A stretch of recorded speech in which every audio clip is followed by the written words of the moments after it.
بسم الله الرحمن الرحيم. الصلاة والسلام على أشرف الأنبياء والمرسلين وعلى آله وصحابته ومن تبعهم بإحسان إلى يوم الدين. اللهم افتح علينا حكمتك وانشر علينا رحمتك يا ذا الجلال والإكرام. اللهم علمنا ما ينفعنا وانفعنا بما علمتنا وزدنا علما. اللهم لا علم إلا ما علمتنا إنك أنت العليم الحكيم. ولا حول ولا قوة إلا بالله العلي العظيم. وصلى اللهم على سيدنا محمد وعلى آله وصحبه أجمعين. ولا حول ولا قوة إلا بالله. Alhamdulillah. Inshallah, going to go over at least part of a book written by Sidi Ahmed Zarruq radiyallahu ta'ala anhu al-Barnusi al-Fasi. He was born in 846, the Hijrah, so he's 9th century. He died in 899, had a short life, but very full life, radiyallahu anhu. The Christian equivalent was 1492. And one of the things that he said was that towards the end of time, that's when his knowledge would begin to diffuse in the world. They call him Muhtasib al-Ulama wal-Awliya, which is the one who corrects the ulama and the awliya. And Abdullah Ganoun, the famous Moroccan scholar, said nobody in the history of Islam was given that title. So some ulama get titles, like Imam al-Ghazali in the Sunni tradition is known as Hujjat al-Islam. Even though the Shia have that title in their system, when the Sunnis say Hujjat al-Islam, they mean Imam al-Ghazali. Shaykh al-Islam, they usually mean Shaykh Abdullah al-Ansari. There are others. I mean, the modern people say Shaykh al-Islam now has come to mean Ibn Taymiyyah, but that's not the case. Traditionally, it meant Abdullah al-Ansari, almost always in books. Although there are many people that have been given that title. It's not any one Shaykh. Qadi Iyad was called Shaykh al-Islam. And there's other people that have that title. But generally, there's Al-Qab. These are known as nicknames. And this was the name of Sidi Ahmed Zarruq, was Muhtasib al-Ulama wal-Awliya, the one who corrected or rectified the ulama and the awliya. And he's also known as one of the rare people who joined between the inward and the outward sciences. He's quite rare in Islam. He was a muhaddith. He studied with Imam Sakhawi, one of the great muhaddithun. He was also a faqih. He studied with some of the greatest fuqaha of his age, Imam al-Jazuli.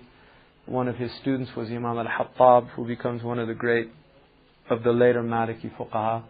And he was also a Sufi. He studied with Abu al-Abbas al-Hadrami, among others, but that was his primary sheikh, who was a Qadri Shadri sheikh. And he's in the chains of the Shadriya. So one of the things that he complained about, he didn't believe, and this is obviously something that people disagreed with him, but he did not believe that there were any real shuyukh left of the inward sciences. He felt that the real sheikh was ma'doom. That's the word he used, that he didn't exist anymore.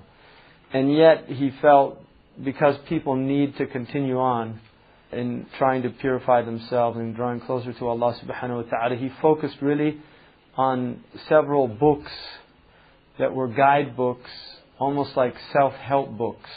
In fact, one of them he titled Hidayatu Rabbi Inda Faqr Murabbi, the guidance of my Lord when the Murabbi is lost. In other words, a Shaykh of Tarbiyah. He said basically that people now, and this is 9th century, remember, that people now, he said, no longer have the conditions of perfection, shurut al-kamaliyah. He said, so you take from people what they have, and you recognize that everybody now has shortcomings, that the people of perfection are gone. That was his consideration. And obviously, that would certainly be much truer today than it would have been at his time. And Allah subhanahu wa ta'ala knows best, because there's always, inshallah, people of Allah. This science is called al-ihsan, tasawwuf. There's a lot of words for it. A couple of things. One, tasawwuf is not tariqah, and it's important for that to be understood. Tariqah is something that traditionally in the Muslim world there were a lot of turuq, and there still are. But tasawwuf is a science from the sciences of Islam. It's always been taught. It's been taught within tariqah. It's been taught without tariqah. It's just one of the sciences of Islam. Generally what tariqah was like you had hadith transmission, you had fiqh transmission. In tasawwuf you also had chains of transmission. And a tariqah generally was a silsila.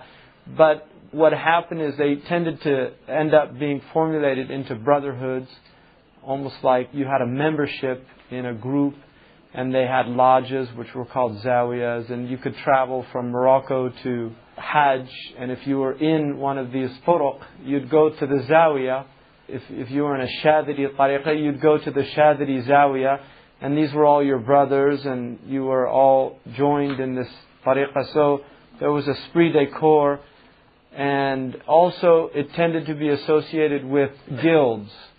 In other words, crafts. Like people were shoemakers.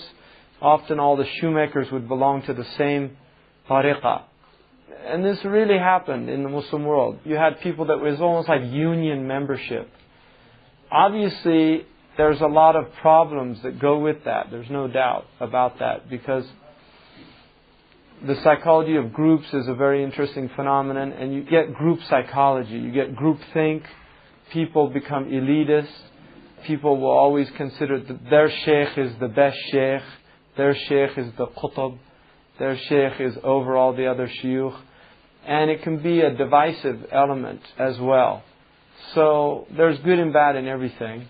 It's the nature of being on the earth. But, I just want to say that this is not being taught within Shadiri Tariqah or something like that. I want to make that really clear, that this is just one of the sciences of Islam, and that's the way we're looking at it. You don't have to be in a Tariqah to benefit from the knowledge. The other thing is that I'm really not qualified to... alhamdulillah, I studied this book with a Shaykh from beginning to end, but I'm not qualified to teach it in that way. So he's the teacher. All I'm going to try to do is present what he's saying to the best of my ability. So I want people to understand that. One of the early Christian ascetics, whose name was John of the Ladder, he was a pre-Islamic Christian. He said about teaching, when you teach spiritual things, he said, if you have some knowledge of it, don't let the fact that you're not practicing it yourself stop you from teaching, because people are still in benefit of it. And he said the hope is that you'll be so ashamed of yourself that maybe you'll start practicing it when you teach something. So having said that, and again, that's not like I'm being humble or something. It's not humility. It's just telling it like it is. You make claims with Allah, and Allah does things to you. Sidi Ahmed Zarruq said, "Man da'a rutbatan laysat lahu fudiha bi shawahid al-imtihan." If you claim something that you don't have, Allah will expose you to people. So I'm not making any claim. I don't want to get exposed. I'm happy having the sitr of Allah. So anyway, this book is about the heart. It's about the human heart. And the heart is an interesting thing. The word in English, heart, comes from a Sanskrit word which means that which leaps. Because obviously at some point people felt this thing in their breast. And we have some other words. Core is one of the words in English for heart. If you look in Old English, core is heart. And in Arabic you say lub. Lub is one of the meanings of heart. And lub means the exact same thing as core. It means the innermost, the pith of something. So the core of the human being is the heart. The Latin word core means courage. And it was the belief that courage was in the heart. The Arabic people, they say, he doesn't have a heart. مَعَنْدُهُ قَلْبٌ. It means he doesn't have any courage. So they use it as a metaphor for courage. Somebody that has heart has courage amongst the Arabs. If you look at the physical heart, it beats around 60 to 70 beats per minute. It carries, in that time, 2 gallons of blood. In a period of about an hour, it'll carry around 100, 120 gallons of blood. It's forcing that blood through about 60,000 miles of actual vasculature through the body. About 60,000 miles. That's more than the Earth's circumference twice. It's a phenomenal organ, and it will do this for 60, 70, 80 years without ever complaining. Really, it's an amazing thing. Just the physical organ of the heart is an incredible thing. We don't really feel, the heart is not like muscles. It doesn't get tired in the same way. I mean, people get depressed, which is related to the heart. Depression, spiritual depression, things like this. But generally the heart is not like other muscles in the body. It doesn't get tired like other muscles. It gets stronger with exercise, like most muscles. But even lack of exercise does not stop it from doing its job. So people that are completely sedentary, the heart can still pump for 70 years. Obviously somebody who exercises, they're going to be healthier. They can run, they don't get out of breath as easy, things like that. The heart is a 4-chambered organ. It has 4 chambers, which is interesting. And then it has 2 motions. It has the systole and the diastole. One of them is that it contracts, and the other is that it expands. And this is al-qabd wal-bast in Arabic. It's 2 names of Allah, al-qabid and al-basit. Allah is contracting and He's expanding. And at the center or the source of the human being is this qabd bast. This is what it's doing. In, out. The same with the breath, the lungs. You breathe in, there's expansion of the lungs. You breathe out, there's contraction of the lungs. The lungs and the heart are related. There's 4 beats to every breath. Every breath has 4 beats. Breathing speeds up with the heart. The faster your heart beats, the faster you will breathe. So breath and heart are related. And the ruh, both the word in Arabic, in Greek, in Hebrew, in also Chinese language, Shen means spirit. Shen is centered in the heart. In the Greek, psyche is used. It means breath. The word ruh comes from a root word which is related to wind. The Hebrews say nefesh. The Arabs they say nafs. Nafs is your ruh. And nafas is breath. Nafas. Nafs with the sukoon over the fa is the ruh. So these are all related. The brain now, only in the 1970s that they discovered that there's neurons in the brain. In other words, the same cells that you find in the heart, in the brain, you find now in the heart. There's over 40,000 neurons in the heart now. And this is recent knowledge. So there are actually brain cells in the heart. They used to believe that the heart was the center of the human being. Galileo showed that, in fact, it was the nervous system, the central nervous system, which was basically at the center of man's volition, mobility, all of these things. That if you cut nerves, then people lost the ability to... If you cut off the nerves from the arm, people can't move. But that's not true of the heart, because we now know that you can transplant a heart, which means severing all of the nerve endings that are connected to the brain, and the heart still continues to beat. So the heart is an autogenic organ. It's not being told by the brain to beat. Your urine is, the reason you urinate is because your central nervous system, there are messages from the brain, from your R-stem brain that are telling you to urinate. And that's why you go urinate. That's not true for the heart.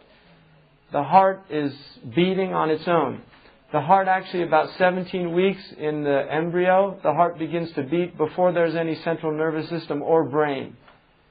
So heart cells begin to actually beat before there's even a brain developed. Now, the Muslims have always believed that the intellect is centered in the heart, not in the head. Now, they're beginning to admit that the heart does have a type of brain. In other words, it does send messages. Because there's actually now, we know that messages are sent to the brain to speed up the heart, and sometimes the heart doesn't respond. It takes its own time. And also there's hormones that are released in the heart. There's actual cardiac hormones that are released that send messages to the brain. The Quran says, لَهُمْ قُلُوبٌ لَا يَفْقَهُونَ بِهَا. They have hearts and they can't think with them. Which is an indication that the heart itself, people can be cut off. Now that was not talking about people that couldn't think or talk or do mathematics or... Do you see, when the Quran says, لَهُمْ قُلُوبٌ لَا يَفْقَهُونَ بِهَا, it's kuffar. So Allah is saying they can't think with their hearts. That doesn't mean they can't think with their brains. It means they can't think with their hearts. So the thinking of the heart is not the same as the thinking of the brain.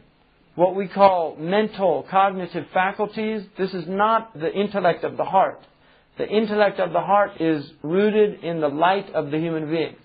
So a human being has light in the heart. And a heart that can think is a heart that is in harmony with Allah subhanahu wa ta'ala's intention, with His creation. There's a hadith, Wabisa bint Ma'bad came to the Prophet, Ibn Ma'bad came to the Prophet ﷺ, and he said, the Prophet ﷺ said, Ataytu Rasulullah ﷺ, فقال لي, he said to me, أجئت تسأل عن البر? Did you come to ask about righteousness, bir? And he said, نعم. He said, استفتي قلبك. Ask your heart.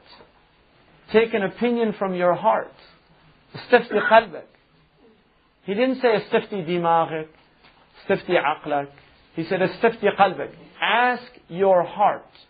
And he said, البر ما اطمأنت إليه النفس. Righteousness is what the heart, the soul, the nafs feels tranquil with. وَاطْمَأَنَّ إِلَيْهِ الْقَلْبِ. And the heart feels tranquil with it. There's طُمَأْنِينَ. That's one of the conditions in the prayer, is that you have طُمَأْنِينَ. طُمَأْنِينَ is sakina. That all your limbs come to resting place. That means that your heart rests. It's still with goodness. It's comfortable with it. وَالْإِثْمُ مَا حَاكَ فِي الصَّدْرِ مَا حَاكَ فِي النَّفْسِ وَتَرَدَّدَ إِلَيْهِ الصَّدْرِ. The wrong action is what troubles the soul, and the breast wavers. There's wavering in the breast. وَلَوْ أَفْتَاكَ النَّاسِ وَإِنْ أَفْتَاكَ النَّاسِ. Even if people give you their opinion. اسْتَفْتِي قَلْبِكَ وَإِنْ أَفْتَاكَ النَّاسِ. Listen to your heart, even if other people are telling you to do something else. So the indication there is that the heart has the potential to guide human beings. Your heart can actually guide you to what's right and what's wrong. The Quran says about the Yawm al-Qiyamah, يَوْمَ لَا يَنْفَعُ مَالٌ وَلَا بَنُونَ إِلَّا مَنْ أَتَى اللَّهَ بِقَلْبٍ سَلِيمٍ. That is the day in which neither wealth nor children will avail a human being unless he brings to Allah a sound heart. Qalb salim. Salama is sound from faults. Abdun salimun. One of the things of freeing a slave is the slave has to be salim. Can't have faults or blemishes. Something like that. So a heart that's sound is a heart that doesn't have sickness. Now the Quran says about the munafiqun, في قلوبهم مرض فزادهم الله مرضا. In their hearts is a disease. So there's diseased hearts. There's also dead hearts. فَوَمَنْ كَانَ مَيِّتًا فَأَحْيَيْنَاهُ وَجَعَلْنَا لَهُ نُورًا يَمْشِي بِهِ فِي النَّاسِ كَمَنْ مَثَلَهُ فِي الظُّلُمَاتِ لَيْسَ بِخَارِجٍ مِنْهَا. Is he like the one who's in darkness and can't get out? So somebody was dead and Allah brought him back to life. With what? With iman. Somebody was dead, his heart was dead. There's a hadith in Ibn Majah, the Prophet ﷺ said, الْفَرْقُ بَيْنَ الَّذِي يَذْكُرُ اللَّهِ وَالَّذِي لَا يَذْكُرُ اللَّهِ كَالْفَرْقِ بَيْنَ الْحَيِّ وَالْمَيِّتِ. The difference between the one who remembers Allah and the one who doesn't remember Allah is like the difference between the living and the dead. So somebody can be, their body's alive, but their heart is dead. And just like the physical heart dies, the spiritual heart dies.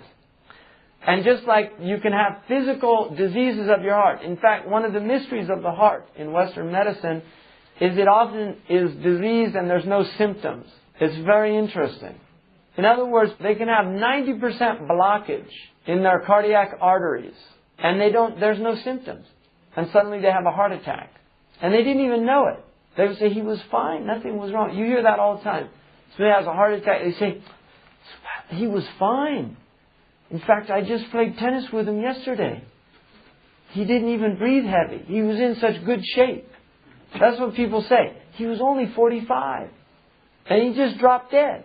Because somebody can look like they're in perfect health and their heart is diseased. The same is true of the spiritual heart. Somebody can look like they're in perfect spiritual health and their heart's diseased. They don't even know it. Sometimes they don't know it, other people know it. Like a doctor, if a doctor knows signs and symptoms. You have in medicine, you have signs and symptoms. Signs, the doctor can see them himself. Symptoms, they come from the patient. There's a difference. In medicine, you have signs and you have symptoms. alamat and a'rab. The a'rab, they have to tell you what it is. But the signs, you can see them yourself. Somebody has yellow eyes, they might not know that they've got hepatitis. But if a doctor sees them, they have yellow eyes, they're jaundiced, and they're tired, they're exhausted, their urine's yellow. He knows their liver's diseased. He might not know that because he hasn't studied medicine. So the spiritual heart has signs and symptoms as well. There's signs and symptoms. And some people recognize they're sick, other people don't. You can meet people like bad adab. A lot of people don't know they have bad adab. I'll give you an example. And I mean, this is one of those things, you know, وَقُلْ لِعَيْنِكَ يَعَيْنُ لِلنَّاسِ أَعْيُنُ. Say to your own eye, oh eye, remember other people have eyes too. In other words, when you find fault in people, people can find the fault in you. But I'm just giving you an example. Maybe you benefit from this. I was with a scholar once, and there was a student of that person who'd studied with him. This scholar mentioned a line of poetry. And it was a difficult line, and he asked this student if he understood it or not. And I don't think he did, but anyway, he said to the person, oh, I heard that from you last year. That's just bad adab. You know, if somebody tells you a story, maybe you did hear it from him last year. Listen to, maybe you're a year older. Maybe you're a year wiser. Maybe you'll understand something in it you didn't understand the first time. الْمُؤْمِنُ لَا يَشْبَعُ مِنَ الْخَيْرِ. The believer never gets tired of goodness. How many times can you hear a hadith, the same hadith, and you get a new meaning out of it? One of the things I had the good fortune a long, long time ago of studying with, he's one of the most learned people I've ever met, named Shaykh Salik. He was a qadi in the Emirates. He still is. He was the head of the Mahkam al-Shar'iyya. And he's faqih, with the meaning of the word. He knows fiqh. Amongst everything else. I mean, he knows Lugha al-Arabiyya, Balagha. He knows Quran, the Qira'at Sab'ah. I mean, mashallah, he's Bahr, ocean of knowledge. I remember I used to read these things and I'd go tell him something like a story. And he used to listen and say, Subhanallah, and yata'ajjab. And I realized later, you know, it was just my own, you know, maybe enthusiasm, whatever, you know, but later I realized what impeccable adab he had. Because sometimes you tell somebody something, they say, yeah, I know that, I heard that before. And he really did. I know I didn't say anything, that he'd memorized, he could give me the commentary, he could tell me all the rhetorical subtleties of that hadith or whatever, you know. And that's the way he is. He's adib, you know, he has perfect adab. So there's a lot of things about our nature we're not even aware of, and other people see it, and we don't see it. And that's why al-mu'minu mir'atul mu'min. The believer is the mirror of his believer. One of the things Shakespeare says in Macbeth, that God has made it such that we can only see our faces in mirrors. You can't look at your face. It's an amazing thing if you think about that. You know, Allah made it, you can't see your face unless you look in a reflection. And yet everybody who looks at you can see your face. They can see the egg on your chin. You can't see the egg on, they go like this. Right? That's what people do if they're, you know, if you're talking and some thing, they'll go like this. Because you can't see it. Everybody else can see it. And you can't see it. And that's what the believer is. He's a reflection of his brother. In other words, you see your faults in him. You see your faults in him. That's a gift of a mu'min. And one of the things about the mutakabbir is that they have too much pride. So they get angry.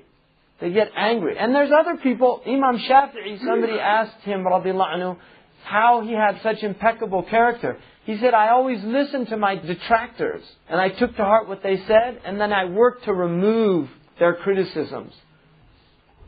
And another one said, somebody asked him, how did you learn everything you know? He said, I took every person I ever met as a teacher. Either he was better than me and I learned things to improve myself, or he was worse than me and I learned things to avoid. So everybody can teach you something.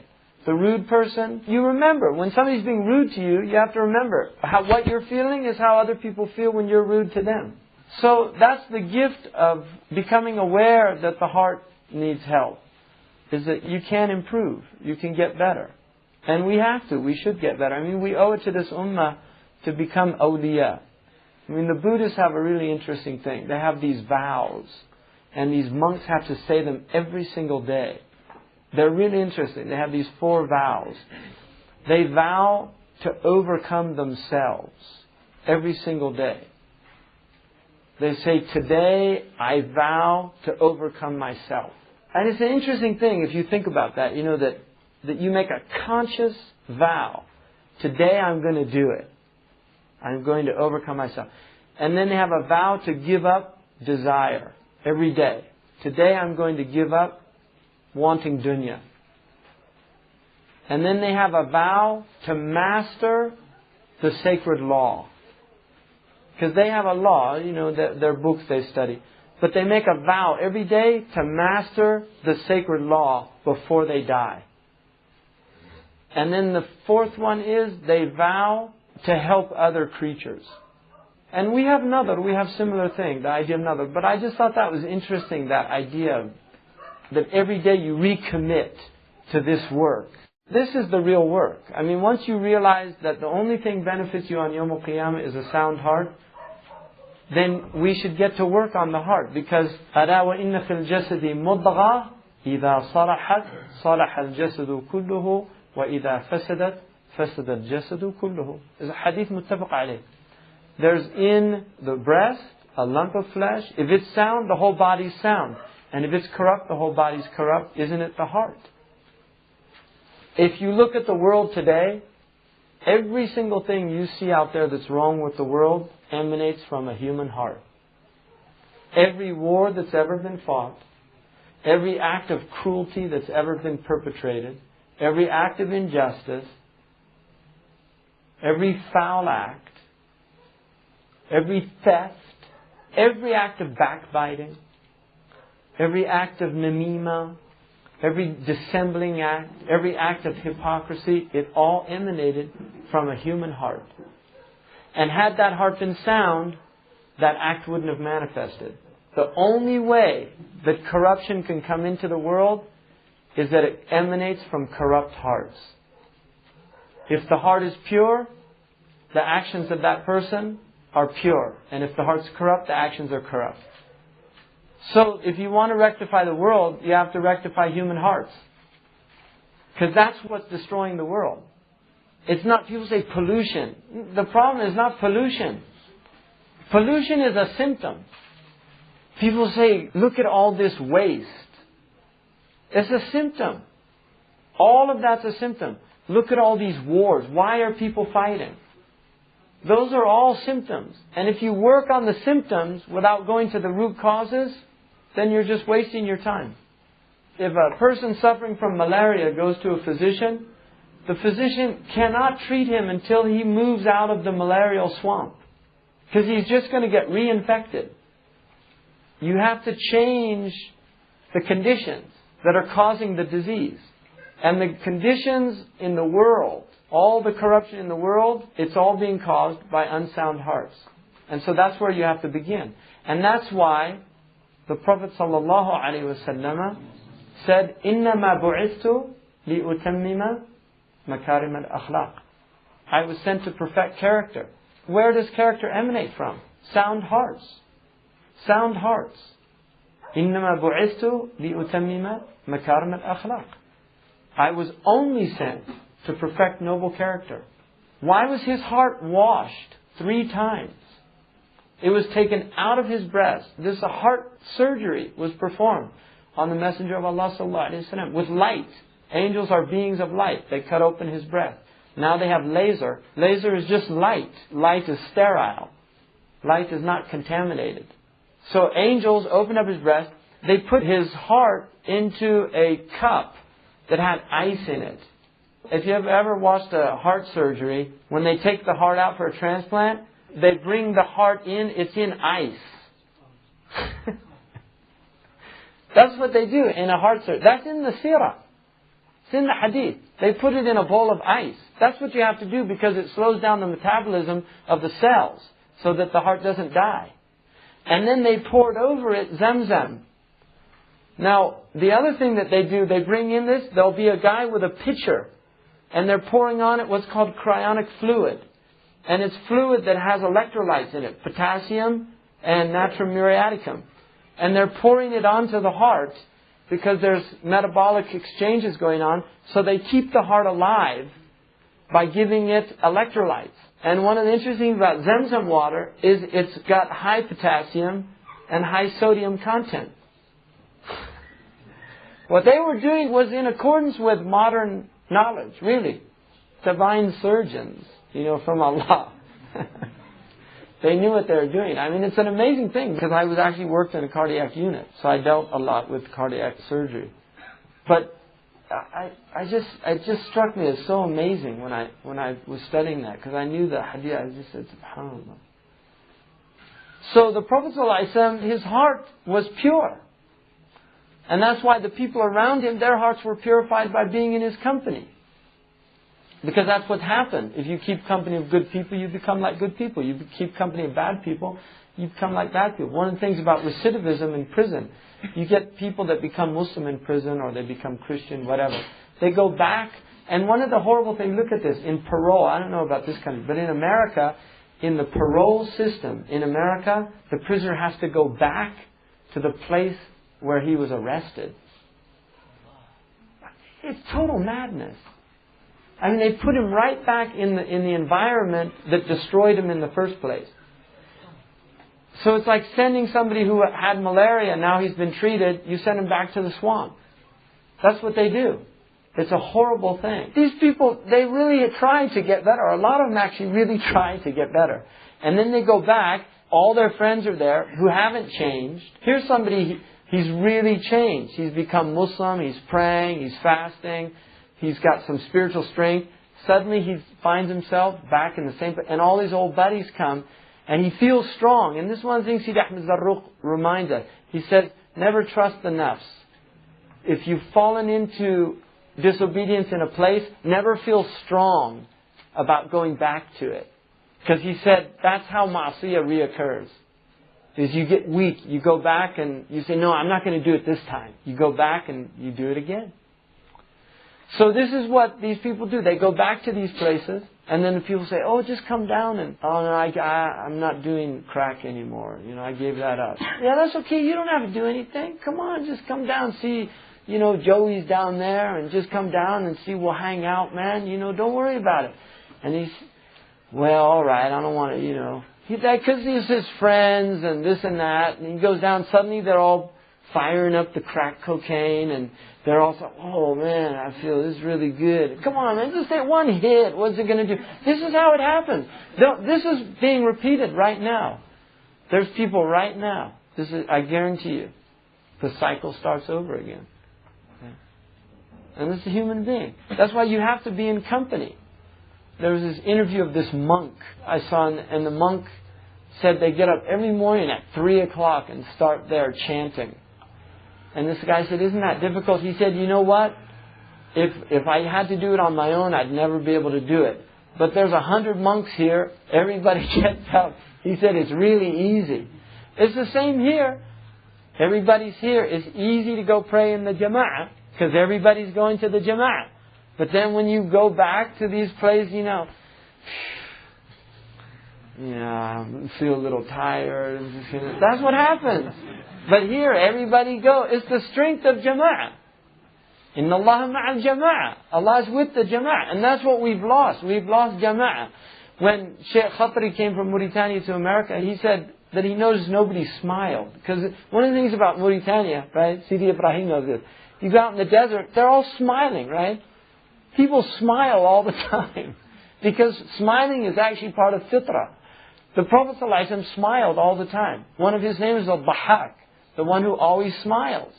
He smiled all the time. One of the Sahaba said, from the day I became Muslim, I never once saw the Messenger of Allah except he smiled. From the day he became Muslim, he said, I never once saw the Messenger of Allah except he smiled. It's actually fitrah to smile when you see somebody. It's a human being. You smile, he smiles, you feel good, he feels good. Right? And then you get these people. Assalamu alaikum, brother.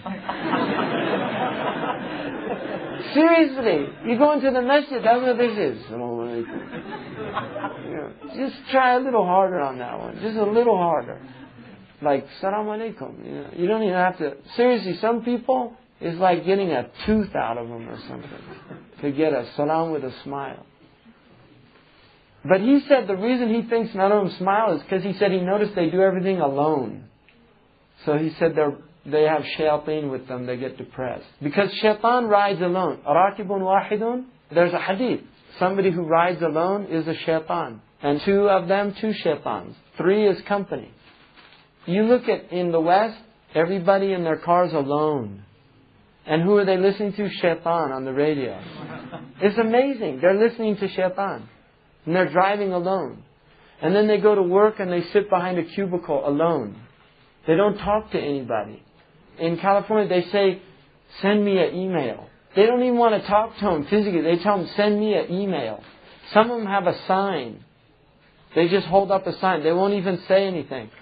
Shaykh Khatri, when he was in New York, he said the strangest thing he saw, they were in all these cars, a traffic jam. And he said he looked over and he saw a car go in this place, and it turned around. And then he said it stopped, it rolled down his window, and it spoke to a box. And he said, and then the box, he said, كَلَّمَهُ بِلِسَانٍ فَصِيحٍ. It spoke to him in a clear tongue. And then he said the car drove up a little further, and he said some hands came out of a window with a white box. And he said he gave him money and they didn't say anything to each other. He said he spoke to the box and he didn't speak to the person. It was a fast food restaurant. But he was just looking at it, just seeing it for the first time. You see, you grew up seeing this thinking it's normal. It's not normal. It's neuroses. It's a sickness. This is actually pathology. And somebody in fitrah can see it for what it is, but people that are out of fitrah, they can't see it. That's what he said. They go to work and then they go home, they eat alone. Somebody, if you eat, one person eat alone, shaitan eats with you. And shaitan just gets stronger and stronger. That's the thing about shaitan. People don't realize this. Shaitan gets strong with heedlessness, he gets weak with dhikr. The more ghafla, he gets strong physically because he's eating. If you don't do dhikr when you eat, like say Bismillah, he eats with you. And he gets fat. He has energy because he's got caloric strength. But if you say Bismillah, he can't eat, he starts getting weak and withers away. If you say Bismillah when you go into your house, he can't sleep with you. And that's the two shaitans, a hadith, sound hadith. They met, one was weak, the other was strong. He said, what's the matter with you? He said, I have a horrible assignment. Every time he eats, he says Bismillah. When he sleeps, he says Bismillah. When he goes to his wife, he says Bismillah. I'm not getting any strength. He said, oh, I've got a good one. He never says Bismillah. And I eat as all I want. He goes home, I have a nice bed to sleep in. So now look at the whole world. I mean, Christians, they used to say, bless us, Lord, for these gifts which we're about to receive. They used to say that. And inshallah, it benefited them. They don't say that now. It's just gobble it down. And so the shayateen are getting bigger and bigger. And now they can just say they're shayateen. They actually can say it now. They come out literally and say it. Like rock bands, they say that we're Satan. I mean, they literally announce it. I saw this guy, he had a thing. I worship Satan. Literally on his t-shirt. Spiked hair and everything. It said on his t-shirt, I worship Satan. And this is happening in Christian lands. They used to be anyway. So, anyway, this is the subject of this book. He basically wrote it as a way of elevating your spiritual state and taking to maqam. It goes through 3 stages. The first stage is takhliya, the second stage is tahliya, and the third stage is tajliya. And there's 3 maqams. The maqam of the past is tawbah. The maqam of the present is istiqamah. And the maqam of the future is tahqiq.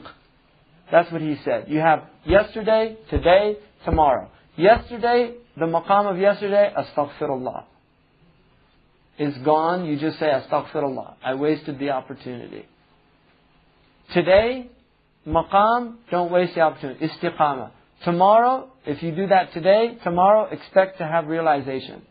If you blow it again today, It becomes the tomorrow today is yesterday. Tomorrow today is yesterday.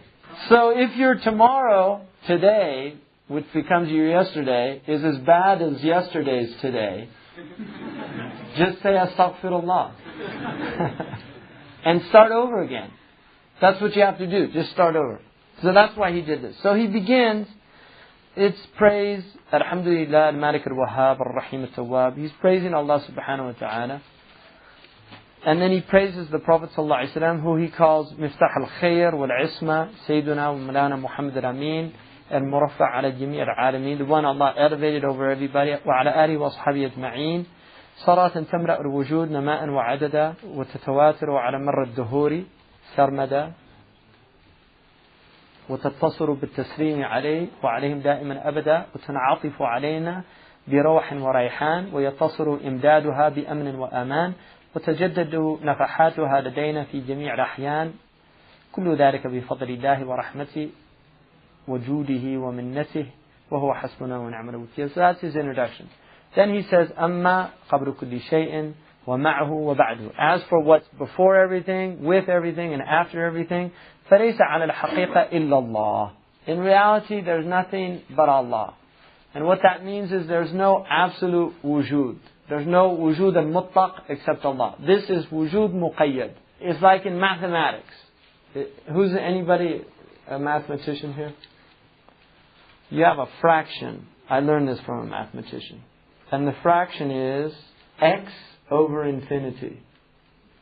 That's a fraction in mathematics. X is for the unknown over infinity. Now, do you know what that fraction is? 0. So any fraction of infinity is 0, which means any existence alongside the existence of Allah is cancelled out. So what that means is, in reality, there's nothing in existence except Allah subhanahu wa ta'ala.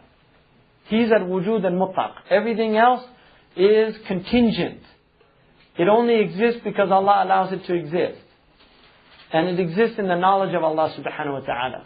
So that's what he's beginning by telling us. He's just letting you know there's no real existence except Allah. Which does not mean this is Allah. Don't confuse that. We're not pantheists. It does not mean that this is Allah. We don't say that. We're not like Hindus or something like that. This is not Atma or Brahma.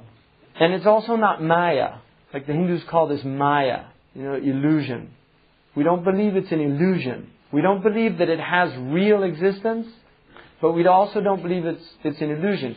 Its reality is contingent reality.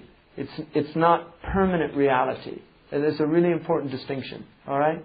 So don't confuse that. There's people that when they hear that, they think, oh, so this is all just an illusion. No, this is real. We exist. You're not an illusion. I'm not a hologram, you're not a hologram. We really exist, but we exist contingently. And our existence is only sustained by Allah subhanahu wa ta'ala's qayyumiyyah. He is al-hayyul qayyum.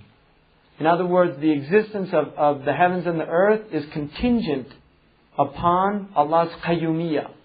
And if Allah withdraws His sustaining support, existence disappears. It's just gone. It came from nothing, it goes back to nothing. And then he says, مَنْ تَمَسَّكَ بِحَبْلِهِ الْمَتِينِ مَلَكٍ. If you hold to the rope of Allah that never breaks, then you'll be strong. وَمَنْ حَادَ عَنْ بَابِهِ الْكَرِيمِ هَلَكَ. And if you deviate from His door, His noble and generous door, you're destroyed. إِذْ لَا عَاصِمَ مِنْ أَمْرِ اللَّهِ إِلَّا مِنْ رَحِمَهُ. There's nothing to protect you from the command of Allah, the decree of Allah, the affair of Allah, unless He's had mercy on you. وَلَا هِدَايَةَ إِلَّا لِمَنْ بِحَبْلِ جِوَارِهِ الْكَرِيمِ مُعْتَصِمٍ. And there's no guidance except the one who in His noble sanctuary is holding. فَيَصُلُ الْحَقِيقَةِ بِالشَّرِيعَةِ. So he arrives to the reality through the Sharia. And this is the difference. This is why there's people who study tasawwuf without studying Sharia. And you waste your time. Because Imam Malik radiallahu anhu said, مَنْ تَشَرَّعَ وَلَمْ يَتَحَقَّقْ فَقَدْ تَفَسَّقْ. Whoever learns Sharia without working on his inner reality, he becomes a fasiq. Because his intentions aren't pure. He's got riya, ujub, kibr, hasad, all these diseases of the heart, like ostentatiousness, showing off, arrogance, envy, these type things. وَمَنْ تَحَقَّقْ وَلَمْ يَتَشَرَّعْ فَقَدْ تَزَنْدَقْ. And whoever learns about realities without learning about the Sharia, he becomes like a heretic, zindiq. And he said, وَمَنْ جَمَعَ بَيْنَهُمَا فَقَدْ تَحَقَّقْ. But the one who joins the two, the Sharia and the Haqiqah, that's the real one who's realized. That's a saying of Imam Malik radiallahu anhu. It's a tribute to Imam Malik. And there's different riwayat, but that's probably the soundest one. بعد التنصر من كل قبيحة وشنيعة. After you have removed every foul thing and every grotesque thing. موثرا السلامة في طريقه قائما بالحق على بساط تحقيقه. Preferring soundness or safety in his path, always maintaining the truth in the carpet spread of realization. بذهن سليم حاضر. With a sound presence of mind. وقلب منيب لمولاه ناظر. And with a heart constantly turning to Allah and is witnessing Allah subhanahu wa ta'ala's presence.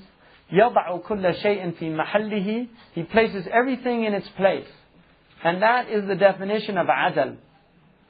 The difference between adl and zalim is adl يضع كل شيء في محله. والظالم يجعل الأشياء في غير محلها. That's the definition. An oppressor puts things in places where they don't belong. So, for instance, if I take a book, this is my book, I own this book, and I burn it, you see me burn it. You can't say I oppressed my book, because it's my property, I can do what I want with it. Unless the Sharia says it's haram, that's a hukum of Allah. But as long as it's a mubah act, there's too many mistakes in it. So I burn it for that reason. Whatever. You don't know. You're looking at me, you see me burn a book. You think, why is he doing that? That's wrong to do that. But I have a reason, it's my book. If I take your book and I burn it, that's a dhulm. And this is why if Allah takes His servant, throws him in the fire, He hasn't oppressed him. Because it's His servant. He can do whatever He wants. He's the Malik. You're the Mamluk. He doesn't have to do everything out of maslahah, something like that. Ar-Rahman Ar-Rahim. We believe that about Allah. But we also believe He's Adil. And Rahman and Adala are two very interesting attributes that can, in certain situations, they're not the same, they're different. He can do whatever He wants then. You can't question that. Really. It's a sickness to do that. It's like King Lear says, I'm a man more sinned against than sinning. He thinks everybody else did it to him. That's a disease. And that's why he loses his whole kingdom. It all goes wrong because he thinks it's everybody else's fault. And that's what tragedy is. Tragedy is that the tragic hero never realizes he brought it all on himself. That's why they call it tragedy. They'll never admit, I'm wrong. They'll never say all the droughts are because they're wrong actions. They'll never say all the terrible things happening, the weather, global warming. It's not mad cow's disease, it's mad cowboy's disease. Because it's not the cows. They didn't do that. Cows aren't crazy. They're herbivores. That's actually how they're classified. This guy Linnaeus, right? Isn't that his name? Who classified everything? If you look up a cow in a dictionary, it's classified under herbivore. Now what's that mean, herbivore? It eats plants. It's a vegetarian. So why are they feeding it dead animals? Why did they do that? Because it's really cheap. It's actually cheaper than grain feed. The cow's not mad. It's the human being that's feeding an herbivore and making him an omnivore. Now what's an omnivore? A pig. That's the classification of a pig. It's an omnivore. It'll eat anything, and it's haram to eat. Allah made omnivores haram to eat, but He made herbivores halal to eat. Because we won't get harmed if we eat herbivores, but we'll get harmed if we eat omnivores. It's a mad cowboy's disease. Really, that's what it is. Don't call it mad cowboy's disease, because they'll have a hujjah against us Yawm al-Qiyamah. They gave us a disease and said we were mad. And they're the ones that fed us meat. We're herbivores. You created us herbivores. We would have done what we were created to do had they never interfered in this whole thing. And that's why Allah says, "Inhum kal an'am, bal hum adallu sabila." They're like cows. No, they're not. Bal is for istidrak, right? It's to rectify. They're even worse than cows. In other words, Allah says they're like cows, but then He changes it. And this is rhetorical. It's for a reason. He's doing that. He's saying they're like cows. Then He said, no, they're not like cows. They're worse than cows. Because cows do what they were created to do. And humans don't. In the tafsir, Imam al-Shinqiti said, a cow runs away from things that harm it. And humans run to them. If a cow sees fire, it runs the other way. They actually get scared of fire. Because it knows by hukm adi, it doesn't have aql. It knows by hukm adi, every time I've seen that, bad stuff has happened. I'm getting out of here. That's what it does. So it goes the other way. Now, human beings, they smoke cigarettes. I was in a supermarket. My son saw this person smoking. My son was looking at him like, it was really strange. And the person said, don't ever do this. It's really bad for you. No, think about that. That is amazing. And he asked me, why does he do that if he knows it's bad for him? And that's why it's ahmaq. You know the expression run amok? It comes from Malay language. Amak is ahmaq in Malay. Because the Malays can't pronounce the ha. So they say amak. They mean ahmaq. Stupid. So when they say in English, he's run amok, they mean he's run ahmaq. That's really, I'm not making that up. He's run ahmaq. So that's what they've all done. They've run amok. They're hamqa. And that's what Allah is saying, that they're stupid. Because even animals don't do that.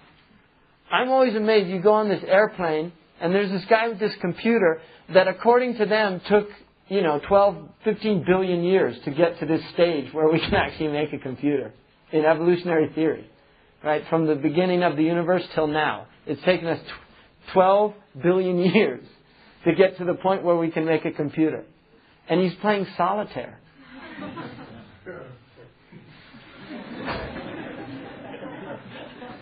And this is what Sayyidina Isa, there's a Muslim tradition, he said, Allah gave me the power to bring the dead back to life. But He did not give me the power to cure stupidity. أعجزني عن إبراد أحمق. So then he says, يضع كل شيء, that's how we got off on that. يضع كل شيء في محله. He puts everything in its place. ويحقق العلم والعمل بأصله. He realizes knowledge and action according to the foundation. وإن هذا لعزيز في هذه الأزمنة ولا سيما في حق بعض الناس وفي بعض الأمكنة. And this is incredibly difficult, especially in these days, and especially with certain people in certain places. In other words, this is much harder in America than it is, for instance, in Yemen or in Mauritania. You go to the desert of Mauritania, even here, look how easy it is. It's easy to be Muslim here. It's not hard. It's easy to be Muslim.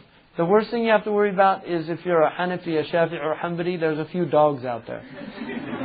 That's about it. Right? Other than that, it's very easy. Inshallah, nobody's backbiting. I hope not. You shouldn't be backbiting. Don't talk about people, especially in these places, but any place. But here, you're here for knowledge and things like that. But it should be easy. It's easy when you have believers together in one group and there's no distractions. So he's saying in some places this is actually really difficult. And in some times. So we're in a difficult time. So we have to be aware of that. وَلَكِنَّ مِنَّةَ اللَّهِ لَا تَتْقَيُّدُ بِالزَّمَانِ. But the gift of Allah is not specific to a place or a time. So don't worry. Allah's gift is always there. And we should never have ya'as, which is despair. وَلَا يَمْنَعُهَا وُجُودَ الدَّفْعِ فِي الْمَكَانِ. Nor is it prevented because of the difficult things in any place. In other words, those things in the place that are difficult will not necessarily prevent this gift of Allah. فَثِقْ بِمَوْلَاكَ كَفِيلًا. Trust in your Lord as somebody who is going to take care of you. وَاتَّخِذْهُ وَكِيلًا. And take Him as your protector. فَإِنَّهُ الَّذِي لَا يُخَيِّبُ مَنْ قَصَدَهُ. He will never betray or let down the one who seeks Him. وَلَا يُهْمِلُ مَنْ الْتَجَأَ إِلَيْهِ وَاعْتَمَدَهُ. And He will never neglect the one who seeks refuge in Him and depends on Him. وَمَفَاتِحُ الْخَيْرِ فَاتِّزَامَ اللُّجُوءِ إِلَيْهِ. All the keys of good are in seeking refuge in Him constantly. وَأَسَاسُ الْأُمُورِ وُجُودَ الْاعْتِمَادِ عَلَيْهِ. And the foundation of all matters is in the existence of depending upon Him. اعتماد عليه. قال تعالى وَمَنْ يَتَوَكَّلْ عَلَى اللَّهِ فَهُوَ حَسْبُهُ. Whoever trusts in Allah, Allah is enough for him. وَأَيُّ كَافِيهُ وَوَاقِيهُ وَنَاصِرُهُ. In other words, the كَافِيهُ وَوَاقِيهُ وَنَاصِرُهُ. The one who will be enough for him, to protect him, and to give victory to him. وَقَالَ عَزًّا مِنْ قَائِلٍ أَمَّنْ يُجِيبَ الْمُضْطَرَّ إِذَا دَعَاهُ وَيَكْشِفَ السُّوءَ. Doesn't Allah answer the one who's in absolute need when He calls him, and He removes all harm? وقال عز من قائل ومن يعتصم بالله فقد هدي إلى صراط مستقيم. Whoever trusts in Allah subhanahu wa ta'ala is guided to a straight path. وقال رسول الله صلى الله عليه وسلم إذا سألتم الله فأعظموا المسألة. If you ask Allah, then magnify your request. Make it great. Don't ask Allah some small thing. Ask Allah for big things. Have high himmah. وقالوا إذا نكثر يا رسول الله. Then we will do much of that, Ya Rasulullah. And then the Prophet ﷺ said, قال الله أكثر. Allah will do more. In other words, if you do a lot of dua, Allah will do more for you. He'll answer you. أي أكثر إجابة. In other words, He does a lot of answering. وقال صلوات الله وسلامه عليه من أعطي الدعاء لم يحرم الإجابة. Whoever is given dua, supplication, will not be prevented from it being answered. He will not be deprived of its answering. There's a beautiful story that Mawlana Rumi tells. He said that once a man, he was making dua, and he was doing ilhah, like really, which is matlub when you make dua, Ya Allah, like begging. And a cynic passed by, and he said to him, how long have you been asking? And he said, for many, many years. And he said, have you received an answer yet? And he said, no. He said, then why are you still asking? And then Rumi said, the man fell into a confused sleep. Because this is somebody who put shak in his heart, doubt in his heart. And then he said in his dream, he saw Al-Khidr. And Al-Khidr said, why did you leave your supplication? He said, because I realized I've been doing it all the years and I never got the answer. And Al-Khidr said, don't you realize the supplication was the answer? If Allah puts you at the door, what greater gift do you want? What greater gift that you're occupied with what you were created to be occupied with, and everybody else is doing something else? That's the answer. So why do you expect things when the greatest thing is to be remembering Allah subhanahu wa ta'ala? And that's why even Ibn Ataylah, he says the dua is really for izhar, al-khushu' wal-khudu'. The point of dua is to realize your ubudiyyah to Allah. Because Allah knows what you need. And that's why the one who remembers Allah, there's a hadith in which the Prophet ﷺ said that the one who, the remembrance of Allah preoccupies him from asking Allah, he'll get more than the people who ask. And then he says, وَمَنْ رُزِقَ الْإِسْتِغْفَارَ لَمْ يُحْرَمِ الْمَغْفِرَةِ. Whoever was provided with istighfar will not be deprived of forgiveness. So if Allah has given you astaghfirullah, if He's given you that gift of remembering to say astaghfirullah, then you will not be deprived of being forgiven. Jazallahu anna Sayyidina Muhammad sallallahu alayhi wa sallam ma huwa ahluhu. Jazallahu anna Sayyidina Muhammad sallallahu alayhi wa sallam ma huwa ahluhu. Jazallahu anna Sayyidina Muhammad sallallahu alayhi wa sallam ma huwa ahluhu. سبحان ربك رب العزة عما يصفون والسلام على المرسلين والحمد لله رب العالمين.